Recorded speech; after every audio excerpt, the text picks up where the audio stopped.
There are many cool things to mess around with in the game of Earthbound. Common sense, we all know that. But there's a little known challenge that's fun to mess around with too. It's known as the buy the shitty house on the outskirts of Onett before you leave town challenge. Know that one? Let's walk through it.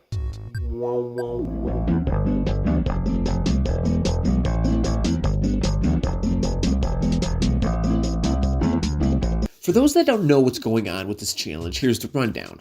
On the edge of Onett, there's this house. Here it is. The guy outside says he could sell you a piece of this luxurious landscape for a small fortune of $7,500. Normally you won't have enough money until a few towns later, where you've completely forgotten about this freaking building, but the challenge is for you to buy the property before you ever step foot in Tucson. Now there's a variation of the challenge. Like every good challenge, there's different levels to it. The easy route is buying the house after you defeat Frank, the Titanic Ant, and Captain Strong, giving the man $7,500 of your hard-earned dollars at the very last second before leaving the city.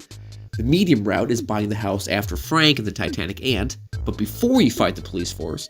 The hard route is buying it before you've defeated Titanic Ant, and the insane option is when you buy it before defeating Frank. Ain't nobody got time for that one. I found that out the hard way. Now you can't see me, but I've been saying challenge with quotation marks this entire time because the only trickiness is finding the time to accomplish this challenge. It's really just a monotonous journey, working your way through hordes of enemies until your dad has finally given you enough money to purchase the casa on the cliff. Now, okay, that's a great segue into how the game calculates money. You all know that when you call your dad every so often, he'll tell you that he's deposited money into your account. It's part of the game. Now, through most of my playthroughs, I figured that money came depending on playtime, accomplishments, and enemies defeated, kind of a general completion award. Well, it turns out that it's solely based on the enemies you've killed. So, let's look at the breakdown of enemies and the money that they award you to find out the easiest or the quickest way to the prize. Okay, so to break it down, we'll put it this way. You face 9 low-level enemies and 8 bosses in Onett. The 8 bosses being Frank, who gives you $48. Frankenstein Mark II gives you $31. Titanic Ant will give you $150. And the 4 police and Captain Strong give you a collective amount of $231. Since that's all kind of one fight, we'll include that as one boss. So if you go with the easy route, you know you'll have a total of $460 with a remainder of $7,040. The medium route will give you $229, leaving $71 left. Hard route gives you $79, leaving with $7,421. And the insane leaves you with a full $7,500 coming from all low-level enemies. Now, on paper, these numbers don't seem like very much. If you work that hard, I get that you'd be like, well, why wouldn't I just go for this insane thing? It's just the same tediousness. But when we get into how the enemies break down, you'll kind of see, hopefully you'll see more on what I mean. So here's some more numbers. The first round of enemies, which we'll call Tier 1 Onett enemies, are your Runaway Dog, who will give you $3 each. Coil Snake will give you $4 each. Spiteful Crow gives you $5 each. Okay, then we have the Tier 2 enemies, which are the Sharks. Now there's a Skate Punk, give you $17. Pogo Punk gives you $18. Yes Man Jr. also gives you $18. Moving on, we have our Tier 3 enemies, which are the enemies in the caves that lead up to Titanic Ant. And there's Attack Slug, gives you $6. Black Antoid, who gives you $7. The Rowdy Mouse, who gives you $9. Well, hey guys, thought I'd take this time to break the video in half a little bit so it's not just a bunch of numbers getting thrown at you. Hey, you know what, there's a lot of things go on during the editing stage of things. It's tedious. It took me 10 minutes to record the audio, 15 minutes to write the audio, and 5.5 hours to edit the damn thing. So, with that said, I have a few other Earthbound videos. If you've come here because of those ones, thank you so much for the support. If you haven't come from those videos, check them out here. There's one that talks about why we play Earthbound a lot. There's one that talks about the Manny Manny statue. The one is a background story of Mr. Saturn that's never been done before. And we have a bunch of other ones. I have a full playthrough. I have a plethora of Earthbound videos. So go check those out. And, alright, let's get back to the video. Thanks for watching, guys. Now, for those keeping track, yes, Tier 2 enemies do give you substantially more money, but keep in mind that the enemies in the caves often attack all at once. Sometimes you have like 7 slugs coming at once, and that's $42 a battle. And, talking strategy now, is you can just keep using your rockin' power, or whatever you call it, and then go to the midway of the cave, pop out, find yourself a butterfly, and replenish your PP. So it'll add up quicker. See what I'm saying?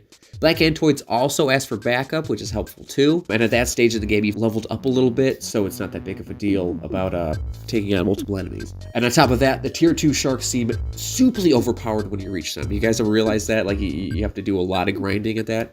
When they call for help, it's almost always a death sentence until you get some leveling up behind you. I mean, it really is daunting. I've known a lot of people that have got discouraged at that point specifically.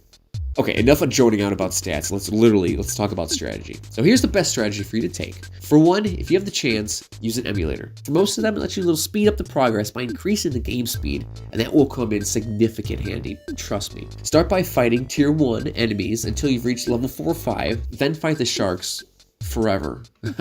If you use save states, use them. If you're playing in an actual cartridge, consider yourself an Earthbound elite, for one, but also take the time to save in a hotel or home to save money as much as you can. Best case scenario, you'll fight Spiteful Crows the most, earning $5 each, 3 experience points, and after battling 37 of those, you'll be at level 5, and you'll have $185 to your name. Plus, they give you a bunch of cookies, which you can either use to save trips from going home and replenishing health, or you could sell them and make some extra scratch.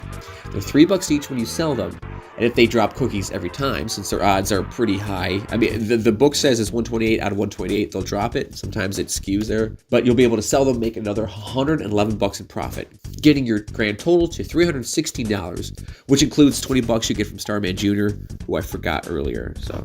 Next, move to the southern part of town where you can begin your gambit, fighting dozens and dozens and dozens of the local riffraff.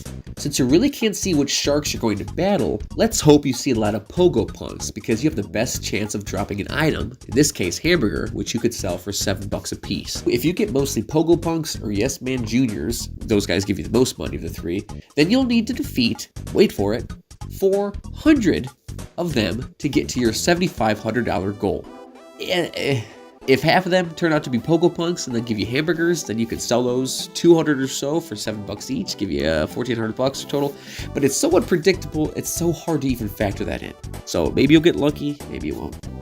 Now when I did it, I luckily had an emulator on my phone, so I could speed it up. I'd take save states after every battle I did, so I didn't have any kind of backtracking. Now disclaimer, I really took this route mostly for this video I'm making now. If I was to do this for street cred, I would have used a cartridge. I wouldn't have done any of the shortcuts, which is sped up into save states. And those is just kind of elitist attitude from me. If you want to do it just to say you did it, by all means, please go ahead and do it. Don't use me as a deterrent, because I'm using that as something I would do. But in the end, I ended up at level 20, and I did it before defeating Titanic Ant. And I used a lot of enemies in the caves to speed things up a little bit, made it feel more fulfilling defeating enemies at all once. So I approached Titanic Ant at level 20. I blew him up. I blew him up.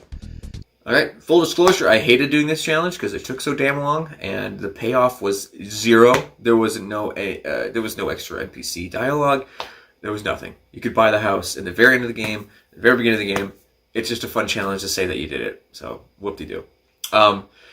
But, well, did you like this video? I hope you did. If so, show a like, give me a like, throw in the comments that I messed up my math or something, I don't know. No, I'm just kidding. But help, I mean, let me know. If you like this video, if you didn't like this video, give me some luck. I've been working slowly on an Onett video where I kind of dissect everything from everything everybody says, and it's been taking me forever, and I kind of back burner it every once in a while because there's other projects I'm working on. Regardless, so that's in the mix, and I think I want to do more of these kind of shorter videos where it's real specific. And let's talk about just Frank. Let's talk about just the enemies or just this and that. When I asked for help the other day, I really appreciate all of you people that comment and things. So without further ado, thanks for watching this, and I hope you stick around for more videos. Like, share, comment, get me out there. I love Earthbound as much as you. Maybe more. Fight you. And alright guys, later days.